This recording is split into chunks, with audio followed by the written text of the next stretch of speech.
की पश्चिम महाराष्ट्रामध्ये काय झालं की शिवाजी महाराजांची चळवळ झाली, शाहू महाराजांची चळवळ झाली, गाडगेबाबांची चळवळ झाली आणि त्याच्यातून मावळा तयार झाला आणि एक विचार तयार झाला आणि विचाराची प्रबोधनाची. विदर्भामध्ये तुकडोजी महाराज झाले, गाडगेबाबा झाले, बाबासाहेबांचा लढा झाला, याच्यातून एक विचार तयार झाला आणि त्या मातीमध्ये विचार मुक्त आणि त्याच्यामधून एक स्वाभिमान निर्माण झाला आणि त्याच्यामुळे तिथं गुलाबी संपुष्टात आला. आता मराठवाड्याचा भाग तसा नाही झाला.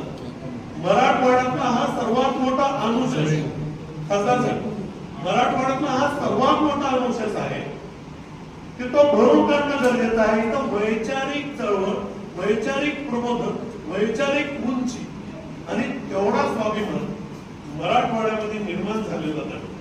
म्हणून पाटील साहेब हाही विषय आपल्या आंदोलनाच्या ह्या प्रवासामध्ये हाही विषय मला असं वाटतं की हा महत्वाचा विषय.